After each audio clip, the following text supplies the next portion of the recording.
Salut les petits potes. Aujourd'hui est un jour spécial, car je ne vais pas parler de League of Legends. Quoi? Mais pourquoi tu ferais une chose pareille? Eh bien en fait c'est très simple. C'est tout simplement parce que je suis... Non mais attends, ça pue la merde comme justificatif. Vous avez vu le titre de la vidéo? On va parler des fins. Comme l'anime SNK par exemple. Sauf que déjà ce sera sur des jeux vidéo, et en plus ce sera sur des fins qui ne sont pas mauvaises quoi. D'ailleurs, en parlant de ça, il y aura du spoil. Donc s'il y a bien des jeux que je considère comme à ne pas spoil, c'est bien ceux dans cette vidéo. Mais bon, je pense que comme moi, vous en avez rien à foutre, parce que moi aussi, quand les youtubeurs font ce genre de disclaimer, je m'en bats un peu les couilles. Je m'en branle. Bref, n'hésitez pas à faire ce qu'il faut pour me donner satisfaction. Genre un foot job? Non, je pensais plutôt à liker, s'abonner, tu vois. Bref, commençons. Bon, déjà là je pense que vous devez vous sentir trahi. J'étais censé vous parler de fin de jeux vidéo exceptionnels, et je vous mets une licence que personne connaît. Que voulez-vous? C'est mon côté fourbe habituel. Je vais quand même essayer de vous prouver que ce jeu vidéo a largement sa place dans la vidéo. Grossièrement, les fables du style Chaperon Rouge et autres personnages du genre ont quitté leur monde pour s'installer à New York. Voulant s'insérer dans la société humaine sans faire de vagues, certaines fables un peu trop surréalistes se retrouvent obligés à utiliser des charmes pour prendre une forme humaine. Et ceux qui ne peuvent pas s'en procurer se font dégager par le protagoniste de la série, le grand méchant loup. Je pense que ça plaira aux edgelords qui regardent la vidéo. Donc, ce grand méchant loup, qui se fait appeler Big B, est un peu une espèce de shérif des fables, appliquant la justice tout en essayant de faire table rase de son passé. Et autant j'aime bien le jeu, autant j'ai du mal à comprendre comment le gars veut faire oublier aux gens qu'il s'est travesti en grand-mère pour bouffer une petite fille. Cheeseburger. Je crois que je digresse. Donc, c'est un jeu de Telltale, et qui dit Telltale dit choix, et ces choix tourneront autour d'une enquête, qui commencera quand le bûcheron, qui est l'équivalent du chasseur dans le petit chaperon rouge, sera en train de tabasser une fable qui se prostitue, Fate. Laetitia, ramène la boire, bordel. Faut avouer que c'est quand même plutôt original, après avoir quasiment buté le bûcheron. Fate remercie Big B. You're not as bad as everyone says you are. Mais la meuf arrêtera pas de montrer son ruban là, comme si c'était la pièce maîtresse de son outfit de pute. Hey, you like my ribbon? Putain mais pourquoi elle me parle de son ruban de pute là? Beautiful. Bon ensuite après sa bavure policière, Big B il rentre chez lui. Et là, tout d'un coup... Ouais, j'aurais pas fait comme ça. Bon, du coup, il a pas trop le choix, hein. Il va enquêter, tombant ainsi nez à nez avec une organisation mystérieuse, et en découvrant que le fameux ruban de Fate était impossible à enlever, sous peine de voir sa tête tomber, ce qui est quand même assez déplaisant. Il a raison. Et avec l'aide d'une autre fable prostituée, avec le même problème, Nerissa, ils mettront fin à ce complot étrange. Ça, vous suivez jusque-là? Donc, au début de l'épilogue, on assiste à une fin heureuse. Voilà, le crapaud et son fils se font déporter, Big B sert Blanche-Neige, tout va pour le mieux dans le meilleur des mondes. Jusqu'à cette scène. You're not as bad as everyone says you are.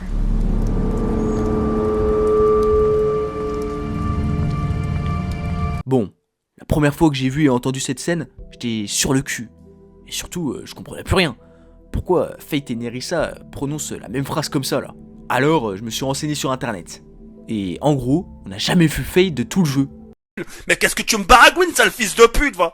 Précisément, cette pute de Fate était déjà morte avant le début de la série. C'était en fait Nerissa qui avait utilisé un charme pour pouvoir tester Big B et voir s'il était digne de confiance pour ensuite déposer la tête de Fate devant chez lui, afin de le mettre sur la piste des responsables, car son ruban l'empêchait d'en parler directement. Voilà, il était un peu maudit. Bon, je conçois que vous ayez du mal à suivre. Donc, ce que je peux vous conseiller, c'est oublier ce que je viens de dire et d'aller directement jouer au putain de jeu. Ou regarder le let's play de Bob Lennon. Bonsoir, je suis Bob Lennon. Ha ha. Comme ça, vous verrez à quel point c'est un plot twist de génie et une fin qui m'a personnellement retourné le cerveau.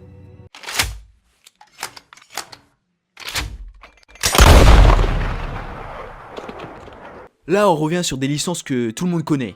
Je vais pas vous faire l'affront de vous présenter le jeu, hein. Voilà, les Gants de Dutch, tout ça. Si je devais définir ce jeu, je dirais que c'est avant tout des rencontres. Salut les gars, je peux me joindre à vous?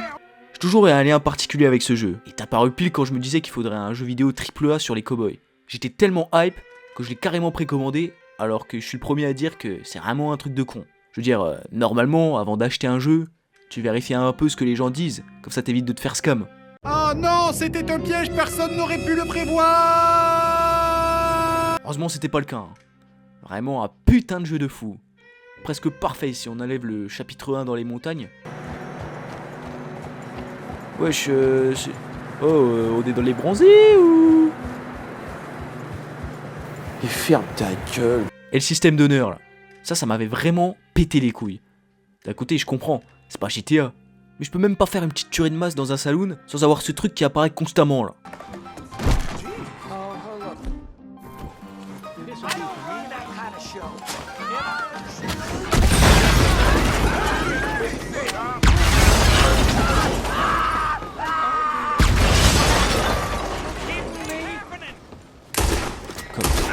J'ai rien fait là. Ce système il apparaît la première fois quand tu poursuis un citoyen qui a reconnu ton gang et va prévenir les autorités. Ce con, il arrive à se mettre dans la merde tout seul, te laissant le choix entre le sauver et le faire tomber. Moi je me rappelle avoir réfléchi longtemps avant de prendre ma décision. Tu vas poucave. Non, je veux pas poucave, je te jure. J'aime pas les menteurs. Et là, boum, le jeu me dit que j'ai fait un mauvais choix, blablabla. Oh, espèce de victime là. J'ai fait ce qu'il faut pour mon groupe, ok? Pas par pur sadisme. Putain, il est vraiment bien fait ce jeu. Bref, je dirais. On était censé parler de la fin, je crois. Et que dire? À la fin, quand ce fils de pute de Mika plombe Arthur, qui reste là, gisant au sol à regarder le coucher du soleil, personne peut rester de marbre, quoi. Moi, j'avais vraiment le seum.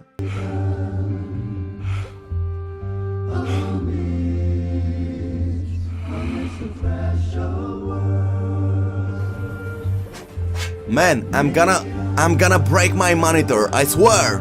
Et après cette fin de chapitre de fou furieux, tu te retrouves dans l'épilogue avec John Marston.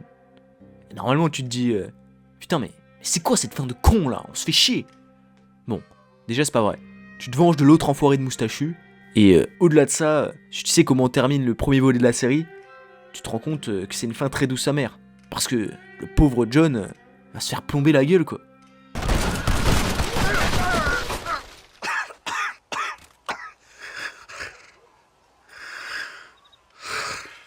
Je m'y connais pas en anatomie, mais le mec était décédé.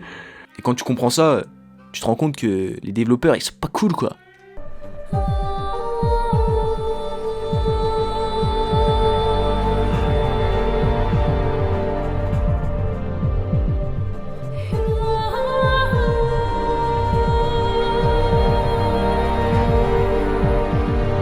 Aujourd'hui, quand on pense à la licence Assassin's Creed, c'est clair que ça a plus le même rayonnement qu'avant.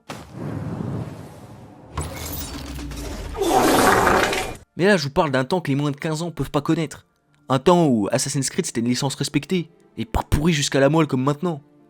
Je pense que le choix de ce jeu précis va en surprendre plus d'un, vu qu'en vrai à sa sortie, il est un peu flop.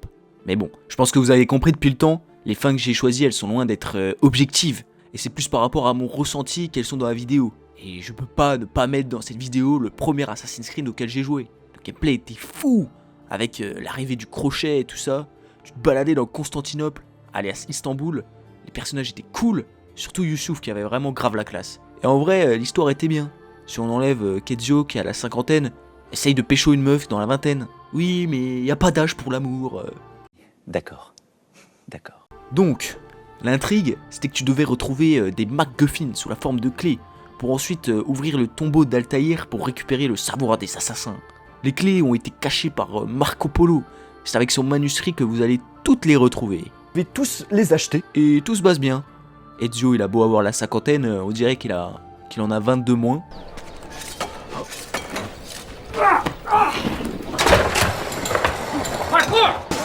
Assalamu alaikum, guys. Mais tout part en couille quand vous revenez à Constantinople après une mission. Youssouf se fait buter et Sofia enlevée. Non, pas toi Youssouf! Tu étais le seul arabe sympathique de la planète! Mais Youssouf il était pas arabe, En plus, c'est grave raciste. T'as rien entendu. S'ensuit donc une course-poursuite pour que tu finisses par péter la gueule au grand méchant et tout. Longue vie au roi. Et c'est avec toutes les clés en main que tu rentres dans le tombeau. Et là, tu vois le cadavre d'Altaïr. Putain, il doit avoir le nez bouché, Ezio, parce que ça fait plusieurs siècles que le gars est mort assis sur sa merde, quoi. Tu pues. Bon, j'avoue, je chipote. Tout est fini jusqu'à qu'Ezio il se mette à parler de Desmond. Vous savez, le gars qui utilise l'animus qu'on joue des fois et où on se fait chier, là. Bah, le vieil assassin se met à lui parler comme s'il avait tout d'un coup branché ses couilles au Bluetooth de la machine, là.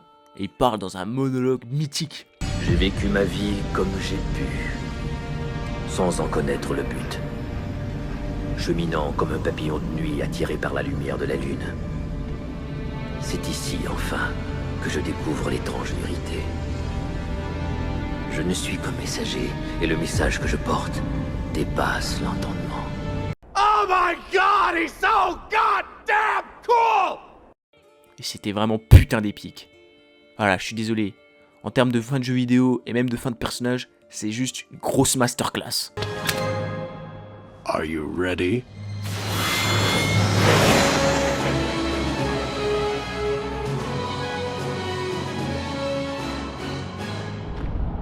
Là, je pense que c'est la goutte d'eau.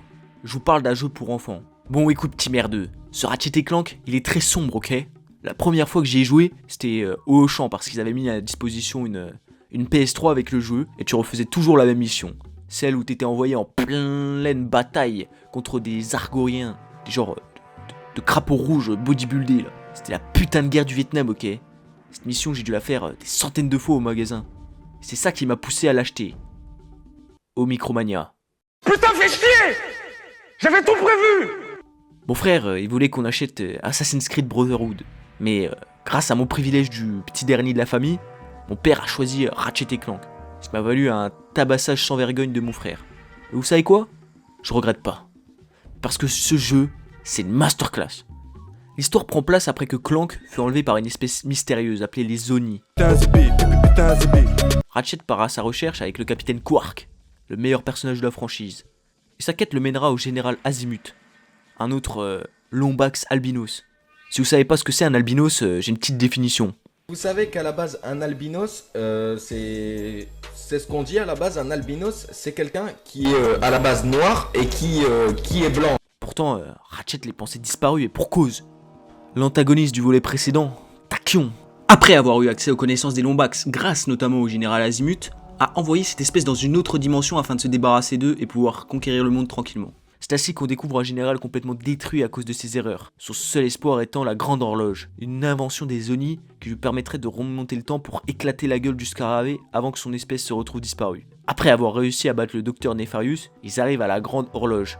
Azimuth, comme prévu, veut l'utiliser, mais Clank l'arrête en lui expliquant que, en remontant de plus de 5 minutes, ça détruirait l'univers. Mais Azimuth, ce gros tchad, il s'en bat les couilles, et voyant que Ratchet veut l'arrêter, bah il le fume. I said stop!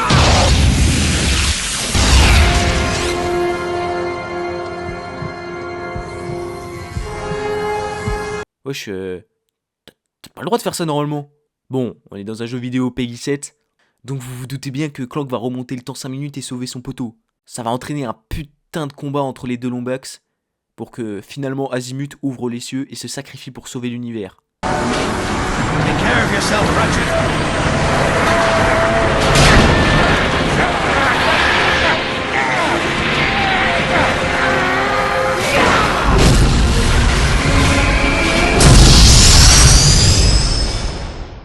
J'étais jeune quand j'ai vu ça, et je me rappelle avoir eu pour la première fois de la pitié pour un personnage dans un jeu vidéo, alors que d'habitude j'en ai vraiment strictement rien à faire. Même les jambes ça marche. Donc je dirais que pour un jeu Peggy 7, c'est vachement exceptionnel comme fin, et je trouve ça dommage qu'aujourd'hui on fasse plus de jeux pour enfants qui abordent des thématiques sérieuses comme ça. Voilà, j'ai terminé. J'espère que la vidéo vous a plu. Comme dit au début de la vidéo, n'hésitez pas à liker, à vous abonner, à mettre la cloche, à faire un don, à acheter des goodies, à me suivre sur les réseaux. Et sur ces paroles, bye.